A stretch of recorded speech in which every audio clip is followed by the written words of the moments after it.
Hello dear students of class 10th। आज का lecture 35 है और आज का टॉपिक है रीनल फेलियर, जिसे हम किडनी फेलियर भी कहते हैं। कभी कभी एक पर्सन के अंदर जो किडनी होती है वो अपने प्रॉपर फंक्शन को मेंटेन नहीं कर पाती है डियर स्टूडेंट्स, या किडनी के जो फंक्शंस होते हैं, जो वर्क होते हैं, वो स्टॉप हो जाते हैं, रुक जाते हैं। ओके, अब ये जो वर्क स्टॉप हो जाता है, रुक जाता है डियर स्टूडेंट्स, इसके बहुत सारे रीजन होते हैं डियर स्टूडेंट्स। यहाँ पे हमने 5 रीजन मेंशन किए हैं जो कि ये इंपॉर्टेंट रीजन है डियर स्टूडेंट्स। ओके, जो फर्स्ट रीजन है क्या, infection. Second, injury. Third, hypertension means high blood pressure. Hyperglycaemia means glucose level increase in blood. Diabetic person जो होते हैं उनमें हाइपरग्लाइसीमिया हो जाता है। Okay dear students. Fifth and last, restriction of blood flow, यानी कि ब्लड जो है वो प्रॉपर जो है वो फ्लो नहीं हो रहा है। ओके डियर स्टूडेंट्स, तो इस कंडीशन में जो है वो किडनी अपने प्रॉपर फंक्शन को नहीं परफॉर्म कर पा रही है। Okay dear students. दूसरा कंडीशन होता है अगर कंप्लीटली किडनी जो है फेल हो गई है, तो इस कंडीशन में क्या होगा, अगर कंप्लीटली किडनी फेल हो गई है तो यूरिया और जो अदर वेस्ट प्रोडक्ट होते हैं उनका लेवल ब्लड में इंक्रीज करेगा, और जब ब्लड में यूरिया का लेवल इंक्रीज करेगा डियर स्टूडेंट्स, तो उस पर्सन की जो बॉडी होगी वो स्वेल हो जाएगी, फूल जाएगी, और अगर इमीडिएटली उसे कोई ट्रीटमेंट नहीं मिलता है तो उसकी डेथ भी हो सकती है डियर स्टूडेंट्स। तो इसका सोल्यूशन क्या है? इसका सोल्यूशन है डियर स्टूडेंट्स, अगर किडनी फेलियर होता है तो इसका एक जो परमानेंट या लॉन्ग टर्म सोल्यूशन कह सकते हैं हम इसे, वो है kidney transplant. Okay dear students, donor जो कि एक हेल्दी पर्सन होता है तो उसके बॉडी से हेल्दी किडनी को रिमूव किया जाता है। ओके डियर स्टूडेंट, लेकिन कंडीशन है कि जो डोनर है उसकी किडनी जो है वो मैच करनी चाहिए पेशेंट की किडनी से। कभी कभी जो है पेशेंट के जो बॉडी होते हैं वो बाहर से आए हुए आर्गन को डिस्कार्ड कर देते हैं।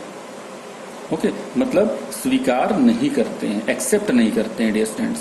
ओके, तो यहाँ पे एक कंडीशन होता है कि जो डोनर अपनी किडनी दे रहा है तो उसकी किडनी पेशेंट की किडनी से मैच होनी चाहिए, मींस पेशेंट का जो बॉडी है वो फॉरेन किडनी को एक्सेप्ट करे। ओके डियर स्टूडेंट्स, तो यहाँ पे डोनर जो है वो अपनी किडनी को डोनेट करता है और बाय सर्जिकल ऑपरेशन पेशेंट के बॉडी के अंदर हेल्दी किडनी जो कि डोनर से आया है उसे सर्जिकल ऑपरेशन के हेल्प से ट्रांसप्लांट कर दिया जाता है डियर स्टूडेंट्स। ओके, तो इसे हम क्या कहते हैं, किडनी ट्रांसप्लांट कहते हैं डियर स्टूडेंट्स। ओके, अगर किसी रीजन से किडनी ट्रांसप्लांट नहीं हो सकता है तो फिर उसके लिए एक टेम्परेरी सोल्यूशन है डियर स्टूडेंट्स, डायलिसिस। क्या है डियर स्टूडेंट्स? डायलिसिस है। ओके, अब डायलिसिस में क्या होता है, डायलिसिस में जो है ब्लड के अंदर जो भी नाइट्रोजनस वेस्ट प्रोडक्ट हैं उनको आर्टिफिशियली बाय डायलिसिस मशीन हम क्या करते हैं, उस नाइट्रोजनस मटेरियल को ब्लड से फिल्टर करते हैं। ओके डियर स्टूडेंट्स, इस फिगर में देखिए किडनी है, किडनी के अंदर जो है छोटे छोटे ट्यूब्यूल्स पाए जाते हैं जिसे हम क्या कहते हैं, नेफ्रॉन कहते हैं डियर स्टूडेंट्स। तो ये स्ट्रक्चर नेफ्रॉन का है डियर स्टूडेंट्स। ओके, आप जानते हैं कि नेफ्रॉन का जो फंक्शन होता है वो क्या होता है, ब्लड को फिल्टर करना डियर स्टूडेंट्स। तो ब्लड के अंदर जो भी नाइट्रोजनस वेस्ट होते हैं डियर स्टूडेंट्स वो ग्लोमेरुलस से फिल्टर होकर कहाँ जाते हैं, बोमेन्स कैप्सूल में, और फिर किडनी के पेल्विस पार्ट में जाते हैं। ओके, और पेल्विस से फिर यूरेटर में, यूरेटर से फिर कहाँ स्टोर हो जाते हैं, यूरिनरी ब्लेडर में in the form of urine. Okay, और फिर यूरेथ्रा एक ट्यूब होती है, उस यूरेथ्रा ट्यूब से जो यूरिन यूरिनरी ब्लेडर के अंदर फिल्ड होता है, भरा होता है, वो रिमूव हो जाता है, निकल जाता है by the help of excretion. Okay dear students, तो यहाँ पे किडनी का जो प्रॉपर फंक्शन होता है वो ब्लड को फिल्टर करना होता है, और किडनी के अंदर नेफ्रॉन होते हैं जो कॉन्टिन्यू ब्लड को फिल्टर करते हैं। लेकिन किडनी अगर डैमेज हो जाती है, किडनी अगर फेल हो जाती है, तो इस कंडीशन में जो डोनर की किडनी है उसे पेशेंट के बॉडी में यानी कि रिसीवर के बॉडी में क्या किया जाएगा, ट्रांसप्लांट किया जाएगा। ओके, उसके बाद में अगर सपोज किडनी ट्रांसप्लांट नहीं हो सकता है तो इस कंडीशन में क्या होगा, इस कंडीशन में जो है वो एक टेम्परेरी सोल्यूशन है, क्या है, टेम्परेरी सोल्यूशन में डायलिसिस है डियर स्टूडेंट्स, और डायलिसिस के हेल्प से हम आर्टिफिशियली जो ब्लड है उसको हम फिल्टर करते हैं डियर स्टूडेंट्स। ओके, और इसमें जिस मशीन के हेल्प से फिल्टर किया जाता है उसे हम क्या कहते हैं, डायलिसिस मशीन कहते हैं। ओके डियर स्टूडेंट्स, तो आइए हम मेथड समझते हैं डायलिसिस मशीन से कैसे हम डायलिसिस प्रोसेस को परफॉर्म करते हैं। ओके डियर स्टूडेंट्स, ये जो है डायलिसिस के मैकेनिज्म को इस फिगर में समझाया गया है डियर स्टूडेंट्स। यहाँ पे देखिए जो हैंड है, ये हैंड किसका है, पेशेंट का है जिसका डायलिसिस करना है। ओके डियर स्टूडेंट्स, अब यहाँ पेशेंट के हैंड्स में अगर आप देखते हैं, ओके, तो यहाँ पे एक ट्यूब दिखाई गई है जिसे आर्टरी कहा गया है, और एक दूसरी ट्यूब है जिसे हमने क्या कहा, वेन कहा डियर स्टूडेंट्स। आर्टरी से एक ट्यूब लगी होती है, ये देखिए आर्टरी से एक ट्यूब लगी होती है, और फिर ये ट्यूब जाकर के एक पंप से, ओके, एक पंप से जो है वो ज्वाइन हो जाती है, और फिर उस पंप से फिर एक ट्यूब निकलती है और जाती है कहाँ, डायलाइजर में। कहाँ जाती है डियर स्टूडेंट्स, डायलाइजर में जाती है। तो यहाँ पे पंप क्या काम करता है, यहाँ पे पंप जो होता है वो डर्टी ब्लड को, मींस नाइट्रोजनस ब्लड को रिसीव करता है और उसे भेजने का काम करता है कहाँ, डायलाइजर में। अब डायलाइजर में क्या होता है, डायलाइजर में डियर स्टूडेंट्स जो हैं वो सेलेक्टिव परमेबल मेम्ब्रेन पाई जाती है। ये जो आप देख रहे हैं ट्यूब, ये सेलेक्टिव परमेबल मेम्ब्रेन है, और ये किससे बनी होती है, ये सेलुलोज से बनी होती है, जो ब्लड को क्या करती है, कंटिन्यू फिल्टर करती है डियर स्टूडेंट्स। ओके, और जब ये ब्लड को फिल्टर करती है तो ब्लड के अंदर जो भी हार्मफुल नाइट्रोजनस वेस्ट प्रोडक्ट होते हैं वो सेलुलोज सेलेक्टिव परमेबल मेम्ब्रेन से निकल कर कहाँ जाते हैं, डायलाइजर में आ जाते हैं।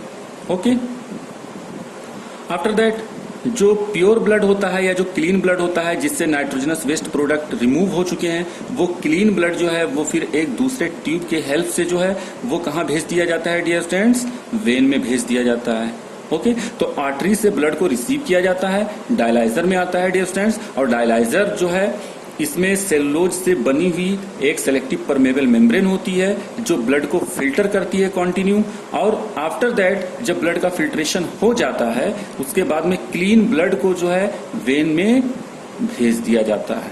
ओके डियर स्टूडेंट्स, अब ये जो है डायलिसिस जो होता है ये डॉक्टर पे डिपेंड होता है, ओके, और पेशेंट पे डिपेंड होता है कि पेशेंट का कंडीशन कैसा है डियर स्टूडेंट्स। इसको जो है 24 आवर्स में करना है, 48 आवर्स में डायलिसिस करना है, या 1 वीक में करना है, या 1 मंथ में करना है, तो ये डिपेंड करता है पेशेंट के कंडीशन पे और डॉक्टर के रिकमेंडेशन पे। ओके डियर स्टूडेंट्स,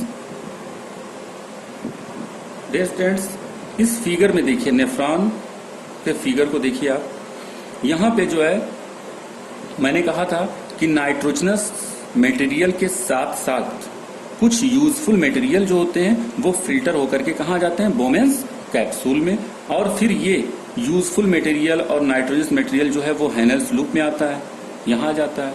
अब ये जो यूजफुल मटेरियल हैं वो कौन कौन से हो सकते हैं, ग्लूकोज हो सकता है, अमाइनो एसिड हो सकता है, साल्ट्स हो सकते हैं, वाटर हो सकता है।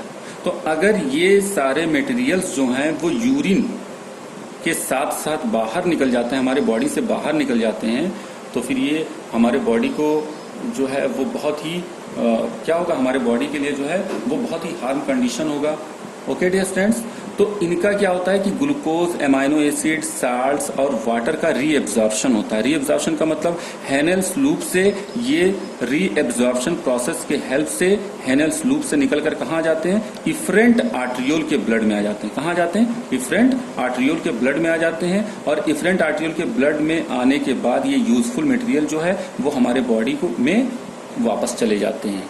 ओके, तो ये तो नेचुरली जो नेफ्रॉन होता है उसका फंक्शन है कि मैक्सिमम जो है वो हार्मफुल नाइट्रोजनस मटेरियल ही जो है वो यूरिन के फॉर्म में जो है हमारे बॉडी से बाहर निकलते हैं, और बहुत एक नेग्लिजेबल अमाउंट में, एक बहुत कम अमाउंट में जो है वो यूजफुल मटेरियल हमारे बॉडी से बाहर जाते हैं।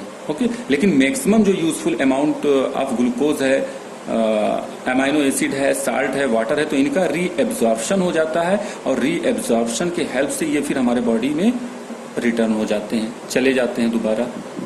ओके, लेकिन in case of dialysis dialysis में क्या होता है डियर स्टूडेंट्स, डायलिसिस में जब ब्लड का फिल्ट्रेशन होता है तो उस ब्लड के फिल्ट्रेशन के साथ साथ नाइट्रोजनस मटेरियल तो रिमूव होते ही हैं ब्लड से, लेकिन उस नाइट्रोजनस मटेरियल के साथ साथ ग्लूकोज, एमाइनो एसिड, साल्ट्स और वाटर जो है वो मैक्सिमम अमाउंट में वो भी फिल्टर हो जाते हैं डियर स्टूडेंट्स। ओके, और ये फिर दोबारा हमारे बॉडी में या हमारे ब्लड में नहीं आ पाते हैं डियर स्टूडेंट्स। ओके, इसी टॉपिक के साथ डियर स्टूडेंट्स चैप्टर 1 कंप्लीट होता है। ओके डियर स्टूडेंट्स, अगर कोई क्वेश्चंस अराइज हो रहे हैं या कोई डाउट है तो वो आप कमेंट बॉक्स में मेंशन करिए डियर स्टूडेंट्स, और उसका आंसर आपको मिलेगा। ओके डियर स्टूडेंट्स, तब तक के लिए God bless you, thank you.